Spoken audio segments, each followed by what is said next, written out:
Allez, on y va.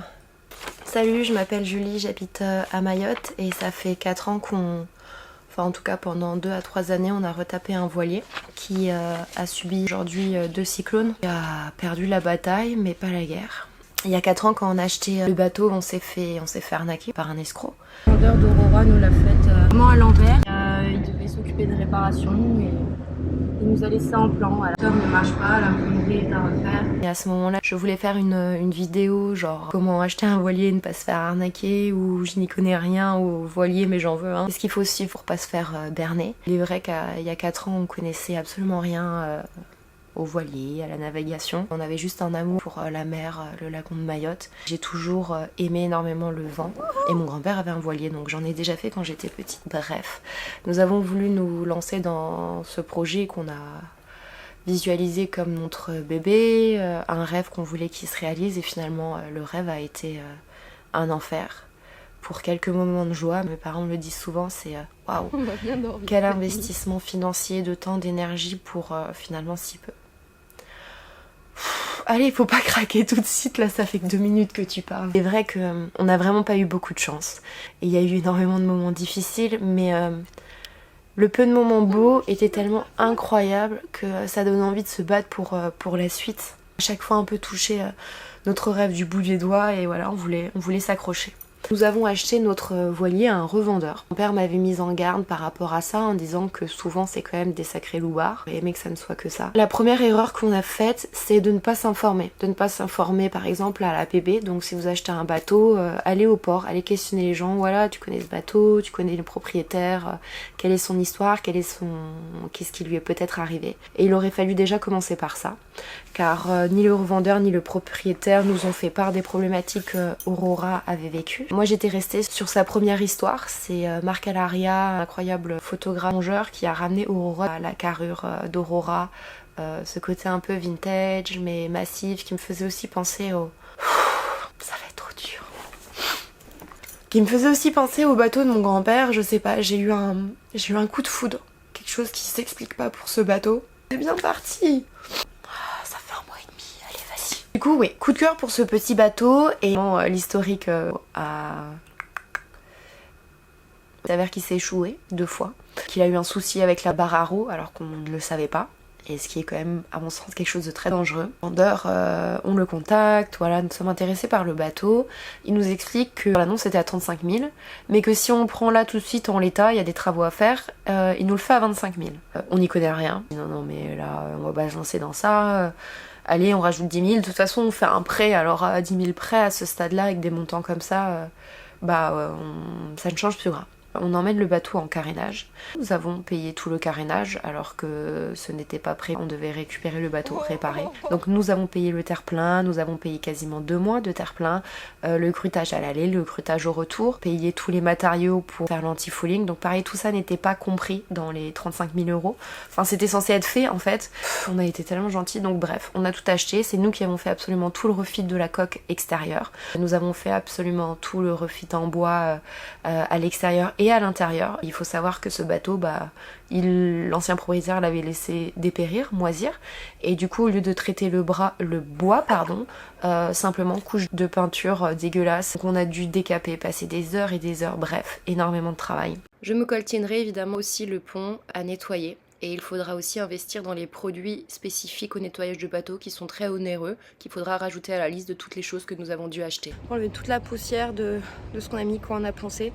Si c'était à refaire, je pense qu'on le referait différemment. On n'a pas été. Lorsque vous poncez, vous faites de la peinture, pensez bien à tout bâcher afin de protéger les surfaces et éviter d'avoir tout à nettoyer derrière comme nous l'avons fait. L'autre guignol, il a fait quelque chose sur l'arbre d'hélice, je dirais, sur le safran, il devait réparer le moteur et il devait s'occuper de toute la canalisation, l'électricité et tout ça. Voilà.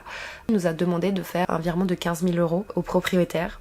Du coup là, en fait, là ça aurait dû percuter quoi. Mais ça a quand même un minimum percuté, bravo Julie. Je lui ai demandé du coup quelle était la différence entre 15 000 et 35 000, donc il y avait les 20 000 €, 2 000 € si seulement.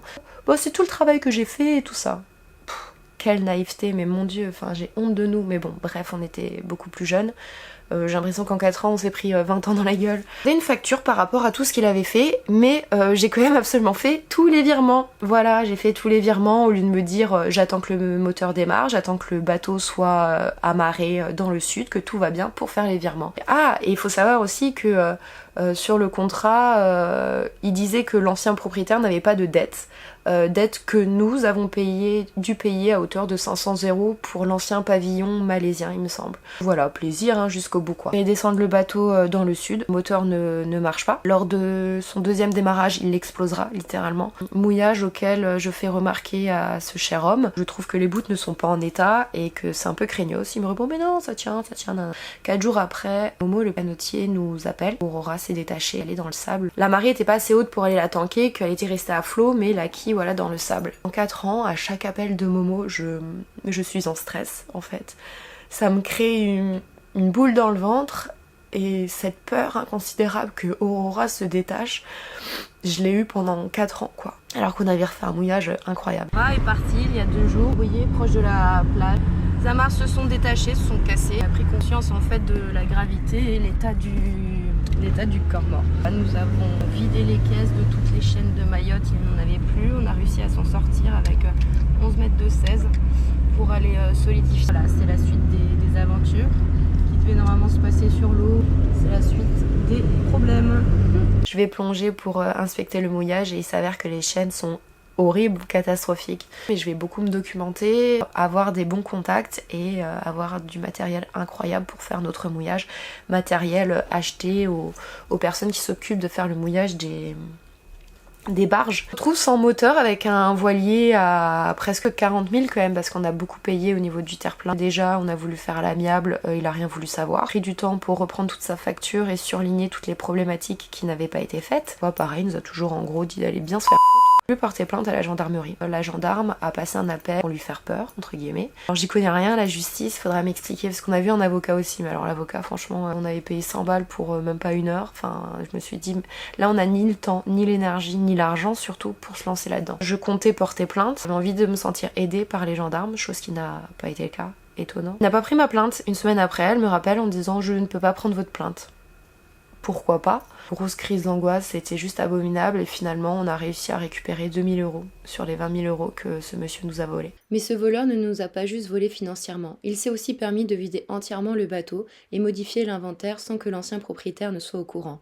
Il a emmené avec lui un désalinisateur, un compresseur de plongée et nous avons dû racheter tout l'électronique, GPS, VHF, etc.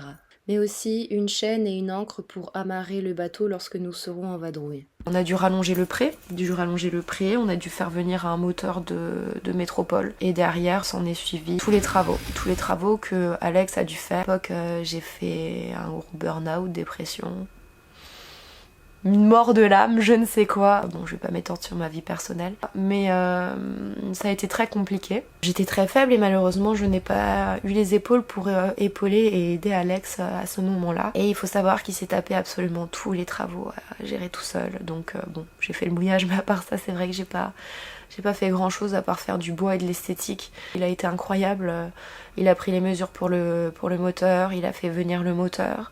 Une fois que le moteur a été installé, bah évidemment la problématique de barre à roues. J'ai appris il y a 1 semaine que l'ancien propriétaire avait déjà eu ce problème là, on n'a pas été informé. J'ai réparé ça, refaire tout le mécanisme de raccord entre la barre à roues, le safran qu'il fallait restaurer parce que c'était un peu en bon état. J'ai installé un frigo, on a changé le WC, il a refait toute l'électronique. Faut quand même garder des souvenirs de tout le boulot que t'as fait hein.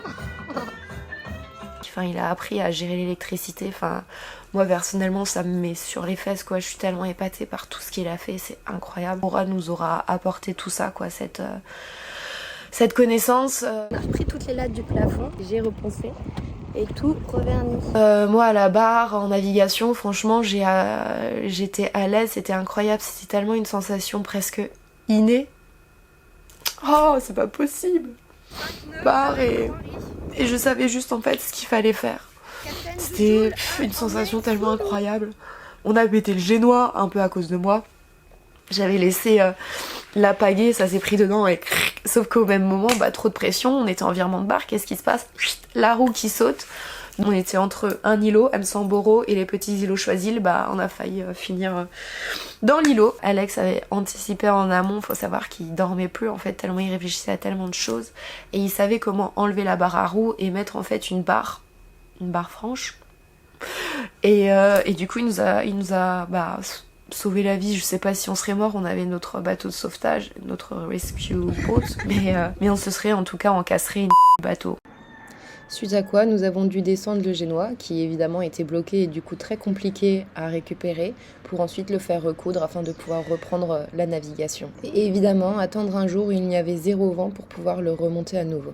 On a un peu profité du bateau, on a fait quelques excursions sur plusieurs jours en amoureux, fait un tour de l'île avec les copains. Alex du coup allait à Mada avec ses potes. Moi j'ai eu une hernie discale l'année dernière, je n'ai pas pu y aller, mais pour moi le bateau n'était pas en état. En fait on s'est rendu compte qu'au niveau du presse-étoupe, que la petite goutte qui devait tomber toutes les minutes, à un moment donné tombait toutes les 10-15 secondes, pas bon. Quand c'est rétro, moi le bruit et ce que je ressentais au niveau du moteur, je disais non c'est pas bon. Autour de Mada, j'ai dit bah là c'est fini, on ne sort plus le bateau tant que c'est pas remis en place. Je t'aurais pas du bateau.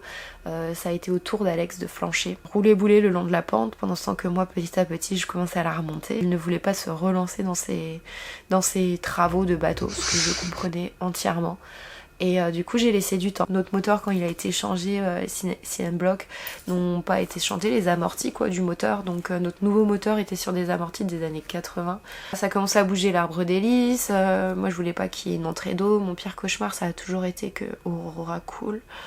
On allait commencer à s'y remettre, là on commençait à contacter pour faire les travaux. Il est arrivé Shido, et avant de parler de Shido je vais peut-être juste parler aussi de l'acclimatage de mon chien qui s'est acclimaté au bateau pas facilement, mais voilà ça s'est fait petit à petit, et puis hormis le fait de lui faire ses besoins sur le pont, malheureusement je n'ai pas réussi, mais tout le reste finalement ça s'est fait quoi, et c'est possible. Je pense qu'il faut vraiment y aller poil épauler avec un chien, c'est-à-dire doucement à son rythme, surtout pour un chien déjà adulte. Nous avons commencé par l'habitude en dormant sur le bateau à la bouée. Bon, vu que nous n'avions pas de moteur, il n'y avait pas vraiment le choix, mais ce fut progressif et parfait pour mon petit chien. Achetez-lui un gilet de sauvetage pour l'aider à nager et ne pas hésiter à l'attacher en navigation lorsque ça bouge pour ne prendre aucun risque. Avoir à portée de main des petites friandises pour le féliciter et rester proche de lui pour le rassurer. Ne pas hésiter à lui donner des petites douches tout au long de la journée pour le rafraîchir. Et avec de la patience et beaucoup d'amour, votre petit compagnon deviendra un vrai moussaillon. Là, je suis en train de regarder toutes les anciennes vidéos. J'ai de m'y replonger dedans parce que déjà, je pense que c'est important pour faire le deuil. De pouvoir être reconnaissant aussi de tous les bons moments que l'on a vécu. Et je pense que c'est important de les revoir et pour pas avoir cette dégoût ou cette haine de ce qui s'est passé. De se dire, bah ouais, c'est comme ça, mais on les avait presque oubliés en fait, tous ces bons moments qu'on avait passés. Finalement, on se rend compte que ici à Mayotte, c'est vraiment un système temps. Il y a tellement de choses qui se passent, tellement positives et tellement négatives aussi, que on apprend vite, mais on oublie vite aussi les choses qui se passent, voilà. Pour faire mon petit post Instagram, car on va faire une demande de dons sur une cagnotte que la maman et la soeur d'Alexis m'ont demandé. Je voulais partager, je voulais pas juste demander de l'argent aux gens en fait, je voulais exprimer en fait ce qu'on a vécu avec ce bateau. Je dirais pas faire une lettre d'adieu, mais une lettre quand même dédiée à Aurora. Je veux pas que les gens y m'aident par pitié de ce qui s'est passé à Mayotte. C'est pas ça en fait, je veux qu'on m'aide parce qu'on comprend en fait tout ce qu'on a traversé avec ce bateau, qu'on comprend l'amour qu'on avait pour ce bateau, ce qu'on a mis dedans, et en fait cette perte est tellement forte que voilà, j'ai envie qu'on ait envie de nous aider pour ça. Et je trouve ça beaucoup plus sain que la pitié de Mayotte avec le cyclone, parce que la pitié de Mayotte avec le cyclone, il y a d'autres personnes à aider pour ça. Mais voilà, nous on a été impactés, et c'est vrai que cette aide pour notre bateau, on en a besoin. J'ai pas envie d'abandonner. Je sais que les travaux seraient énormes pour tout retaper, mais regardez une ancienne vidéo que j'avais fait, 2 vidéos, du coup j'ai jamais publié sur YouTube, et c'est dommage parce que YouTube, moi, je m'en fiche des vues ou quoi que ce soit, enfin je veux pas percer dans YouTube. Je mets sur YouTube pour en fait avoir justement mes vidéos qui sont répertoriées, me faire des souvenirs, et pour partager aussi avec ma famille, mes proches surtout, parce que 8 transferts, flemme de payer un compte pro.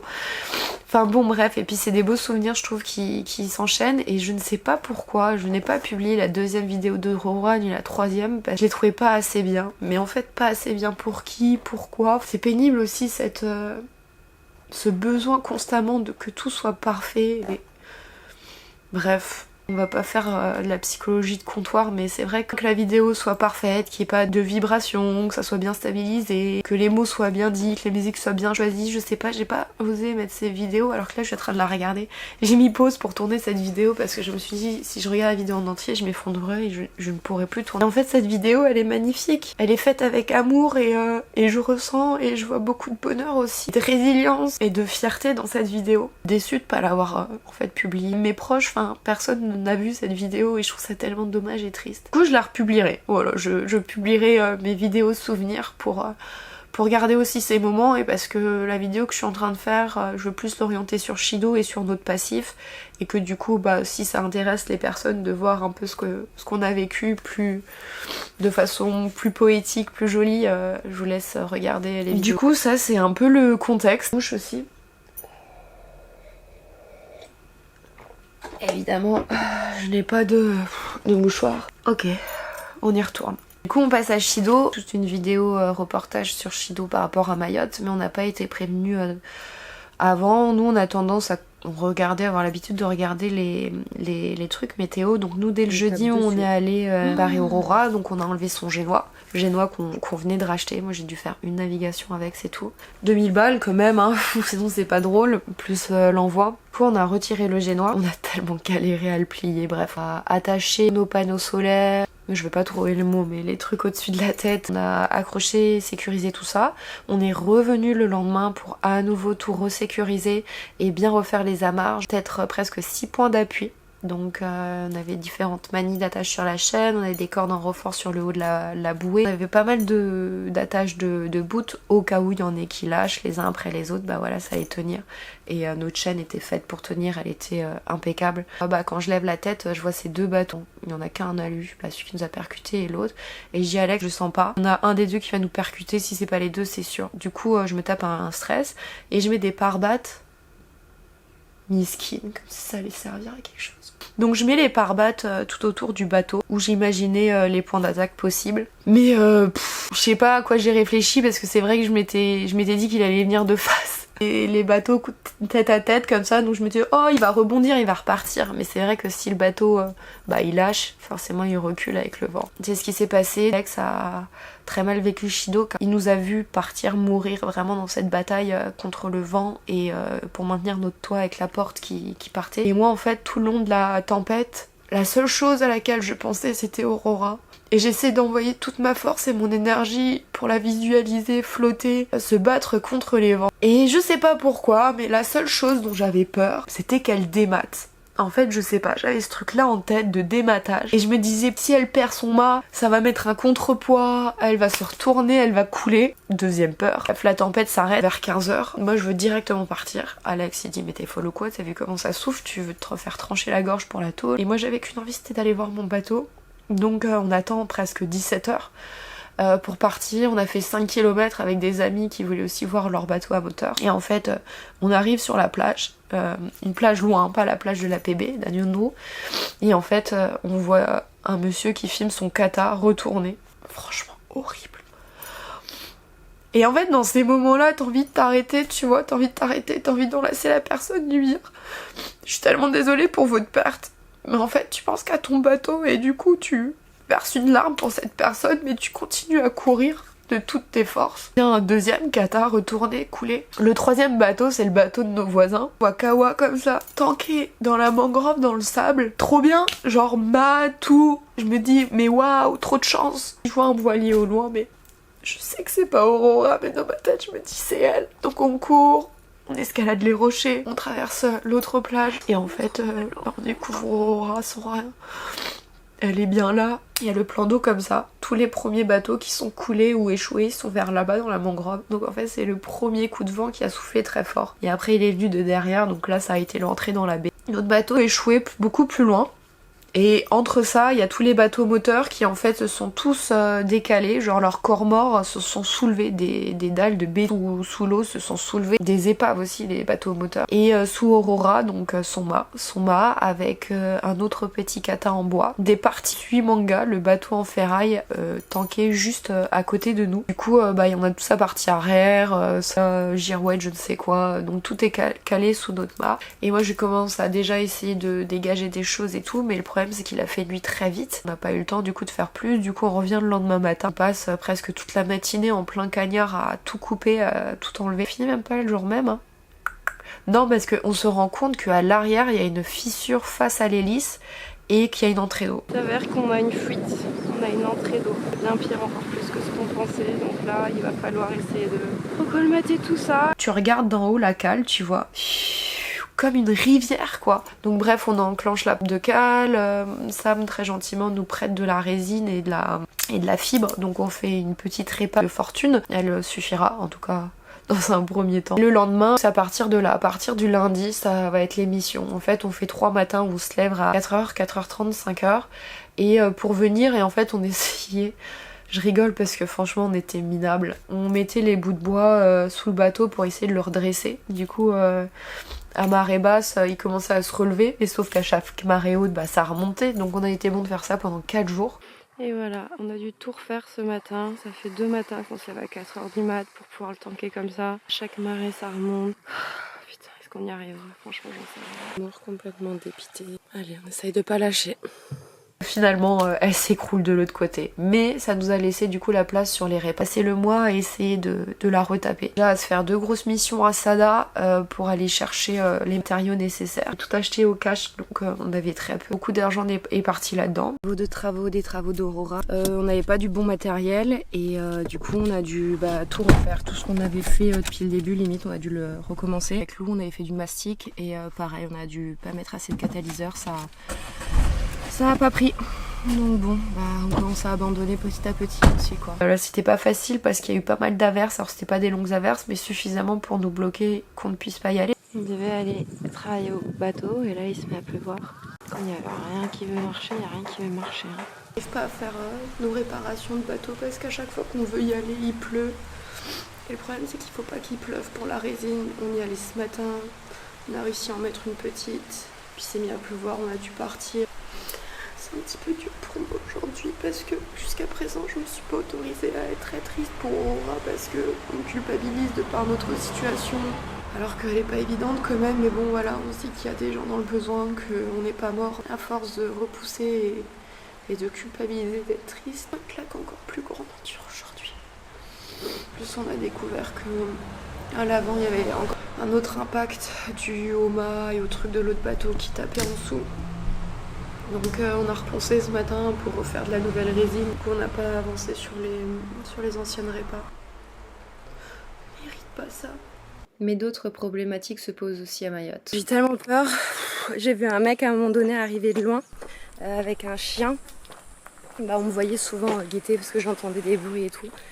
Et c'est ça le problème à Mayotte, c'est qu'en plus tu ne suffis pas de faire agresser parce que c'est vraiment au mauvais endroit, au mauvais moment. Et en fait, c'est un petit pote, un petit jeune super gentil que j'avais déjà croisé en faisant les répas seul là-bas. Et très très gentil, et il m'a dit qu'il sentait que j'arriverais à faire mes réparations. Vraiment, c'est vraiment triste quoi, t'es là, tu fais tes répas. Je suis allée chercher une clé à molette, je cherchais mon couteau, je le trouvais pas, et je me suis dit bon c'est pas grave, si jamais il faut, je le frapperai avec ça quoi, mais ouais, c'est ça, et en fait c'est ça qui est ouf, c'est que t'as une chance sur 2 quoi. C'est soit tu vas croiser quelqu'un qui est extrêmement gentil et qui a souvent pas de chance en plus dans sa vie, et soit tu tombes sur une autre personne qui n'a pas non plus de chance dans sa vie mais qui agit et fait les choses différemment quoi. On est tributaire des marées, donc il faut savoir que il y a des fortes marées tous les 15 jours à la nouvelle lune et la pleine lune, mais celles de la pleine lune sont beaucoup plus importantes. Vous laissez à peu près déjà 15 jours pour visualiser et sécuriser un maximum quand l'eau allait remonter, mais pas suffisamment pour la lever. Et par contre, on avait un mois pour vraiment finir les repas pour pouvoir la mettre à l'eau. Là, c'était sans compter Dick et Lady. Dick et Lady qui, pour le coup, là, j'ai pas pensé à Aurora, mais j'ai pensé à ma vie pendant plus de 6 heures, avec des rafales vraiment impressionnantes. Moi, je me disais, bah, Aurora, elle est tankée. Par rapport aux marées, on avait visualisé sur les horaires, ça devait le faire. Après, ça a duré beaucoup plus longtemps que ce qui était... Enfin... présumé. De toute façon, tout ce qui a été annoncé, c'était 10 fois pire. Le soir même, on nous explique que Aurora est encore attachée, donc je me dis, bah c'est bon, c'est nickel. Et en fait, le lendemain, on va au bateau pour voir s'il y a eu des dégâts ou pas. Moi, j'avais super peur qu'elle coule. Mais a priori, elle a tenu bon, donc on verra. En tout cas, ça a été très compliqué psychologiquement parlant. C'est là où on découvre ma pire peur, quoi. Oula, elle a pris un quand même, hein. Il est encore là. Et il est en train de couler. Fini. Il est entièrement rempli d'eau. Je sais pas où elle entrait. Horrible. Finalement, c'est pire de démater que d'avoir son bateau rempli d'eau, hein. Largement. J'aurais appris ça de cette histoire, en tout cas. Ici, jusqu'à l'avant du bateau, il y avait presque 1 mètre d'eau. L'eau ici, elle est remontée jusqu'à là. Et tout était plein jusqu'à l'arrière. Oula. Ouf. Donc finalement, on espère que c'était bien de l'eau de pluie. On aura des marques d'eau qui ont coulé. Donc on savait que de base déjà dans nos hublots, l'eau s'insère. Mais voilà, là il a plu tellement pendant presque 12 heures. Donc évidemment ça n'a pas tenu. J'avais très peur du coup de voir la quille fissurée. Du coup, là hier on avait ce mât du coup qui arrive dans la quille qui bougeait. Et ici on avait le plancher qui se surélevait à ce niveau là. Donc c'était tellement angoissant et on s'est dit que quand on allait arriver aujourd'hui au bateau, on allait sûrement voir notre quille coupée en deux ou le voilier coulé ou qu'il restait presque plus rien quoi. Et en fait c'est bien parce qu'il n'y a pas d'eau et de l'extérieur la quille va bien. Donc voilà, on ne doute pas que ça a quand même bien impacté. On a enlevé le boot qui nous permettait de tenir contre un arbre, du coup pour lui laisser la possibilité d'aller plus au large avec l'ancre. Et je pense que ça lui a fait du bien, elle a pu se relever et se reposer tranquillement. On a la boule au ventre depuis ce matin quoi, on avait tellement peur de voir dans l'état dans lequel ça allait être. Moi d'avoir écopé pendant 2 heures hier, j'ai très très mal quand je bouge mon poignet. Mais voilà, c'est la bonne nouvelle quand même, donc ça fait chaud au cœur. Je suis contente. Du coup on lâche rien à nouveau, on se relève de matin à 4 h du mat pour lui faire gagner des millimètres et des centimètres en tirant sur la chaîne. Il flotte, on s'est fait du kayak là à 5 h du mat, on bobine. C'est déjà positif de l'avoir flotté comme ça. En un mois, ça s'est tellement enfoncé, je sais pas comment on va pouvoir retrouver notre corps mort. L'enfer. Reposer l'ancre plus loin à marée basse, enfin... Bref, pour arriver à la faire flotter quoi, à la faire flotter.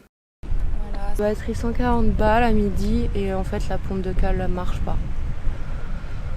Et on arrivait un peu trop tard je pense pour tirer le bateau. Il faudra revenir demain matin.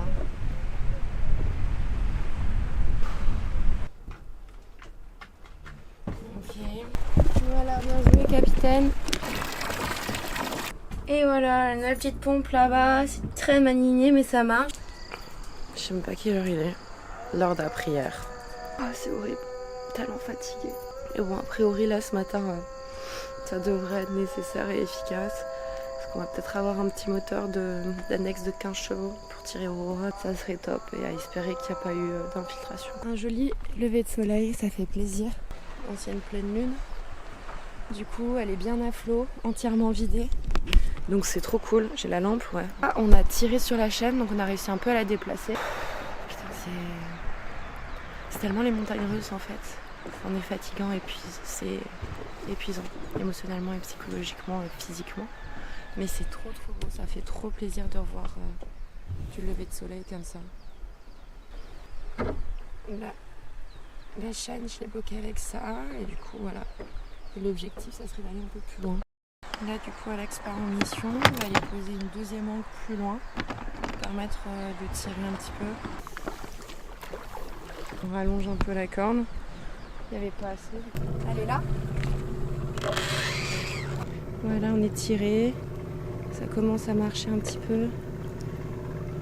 Putain. On a réussi. On s'est levé ce matin à 4h20 et on a réussi à se mettre à l'ancre, à se faire tirer. C'est incroyable de ressentir Aurora flotter. Être complètement nue, sans mât, sans rien, mais voilà.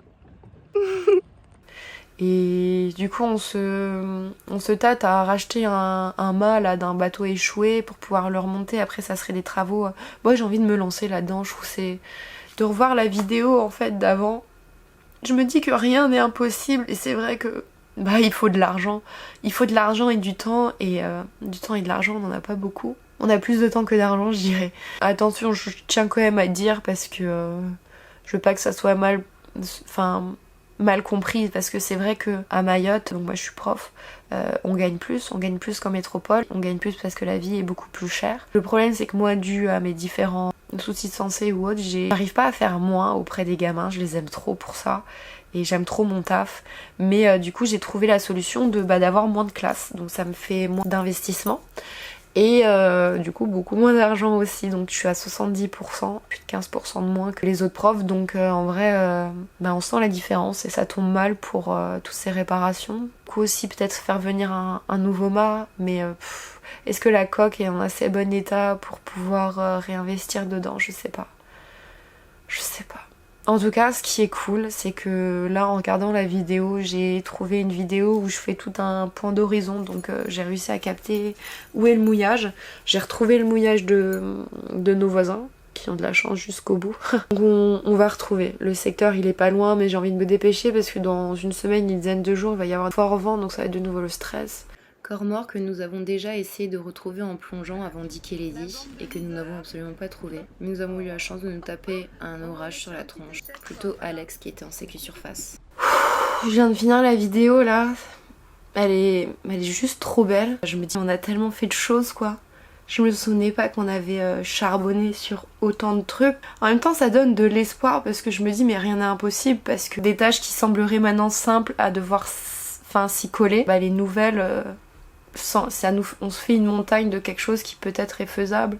Et il y a une personne qui nous motive à se lancer dans les travaux. Il dit mais le bateau il est bien, il faut y aller. Et j'ai tellement envie d'y croire. J'ai tellement envie d'y croire. Et j'y croyais hein. Mais bon avec Dick et Lady je sais pas. Franchement je pense que c'est jouable.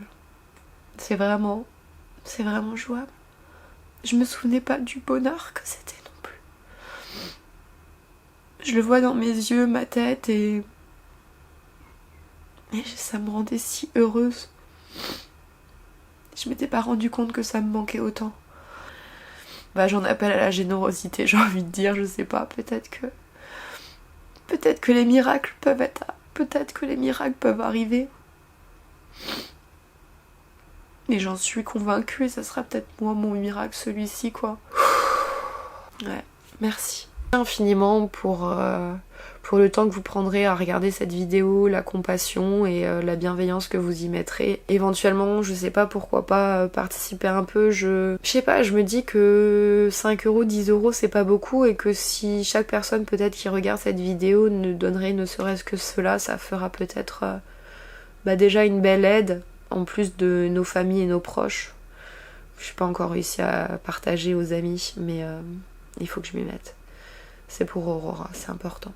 Voilà, merci. Je tenais à remercier de vive voix pour finir cette vidéo toutes les personnes qui nous ont aidés pendant cette période difficile. Merci à Jade et Lou, merci à Arvin, merci à Julien, merci à François, merci à Sam. Merci à la sœur d'Alexis et sa maman d'avoir créé la cagnotte, chose qu'on n'aurait jamais été capable et qu'on n'aurait jamais osé faire. Merci à ma famille, mes proches, mes amis qui ont déjà commencé à contribuer à la reconquête d'Aurora en participant à la cagnotte. Et merci du fond du cœur à toutes les personnes qui contribueront dans le futur. Merci infiniment.